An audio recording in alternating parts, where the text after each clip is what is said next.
we are driving down some narrow country lanes in East Kent in the Elam Valley. We're on our way to meet Giles, who is the proprietor of Longlands Farm. These amazing free-range ducks, geese and turkeys. And we're going to pick up our goose and our turkey for our Christmas lunch. So we're here with Giles and Kay at Longland Farm in the Elam Valley, and we're surrounded by these beautiful turkeys.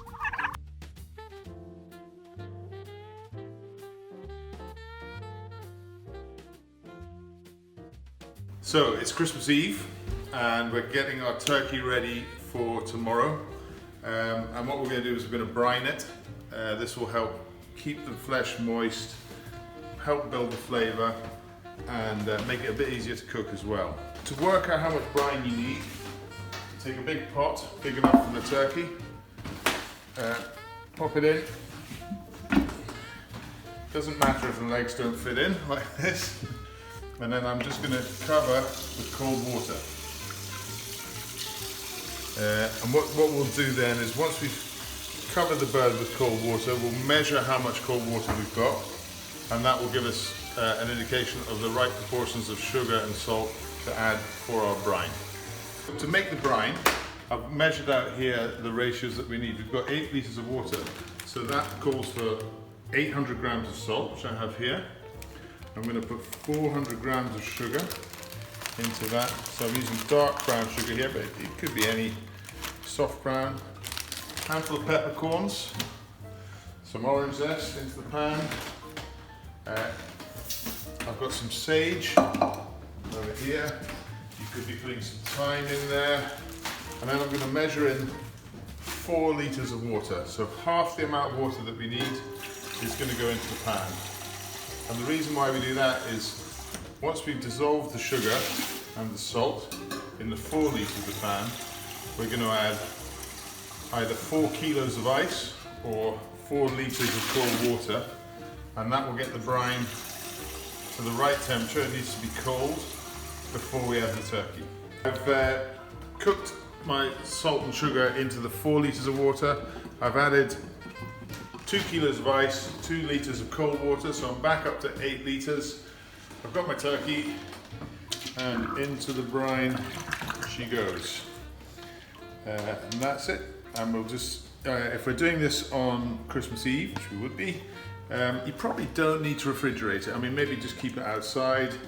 The salt water and the sugar will protect it from any bacteria, and it'll be good to go on Christmas Day. So we're on to our turkey for Christmas Day. Clive's already gone through the brining with you, so I'll just talk to you about the roasting. So instead of just doing it that way, we're going to start it upside down. Not only gravity, but also the thigh meat also takes a little bit longer to cook, so that gives that a good opportunity to get some cooking in, and then we'll turn it up. So we've just got some melted butter. I'm just going to pour that over. You don't need to season, because Clive's already brined it, and hopefully that's going to got into all the meat. Just going to flip it over.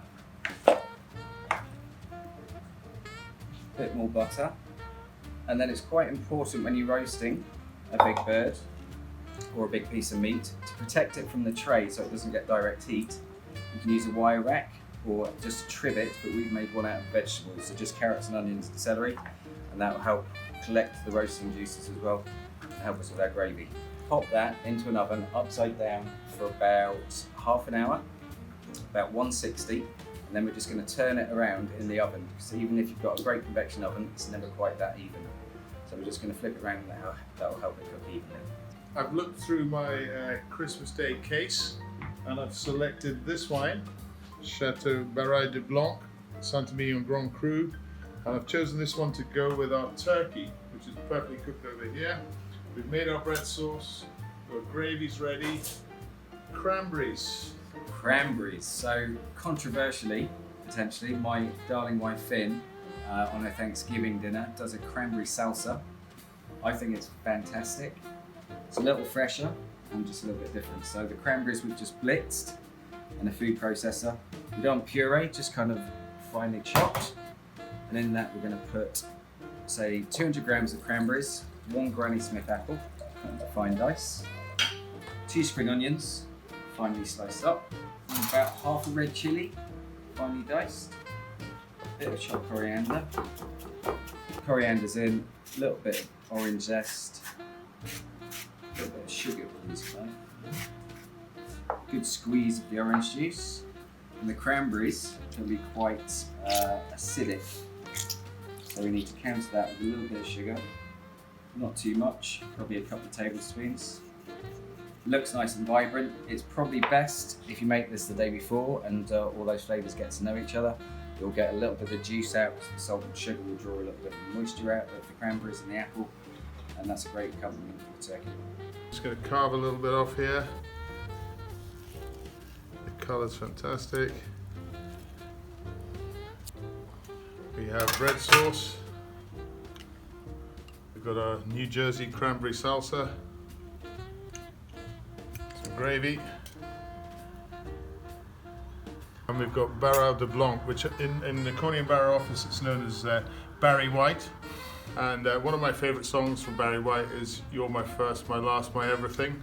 And on Christmas Day, this wine will be just that for me.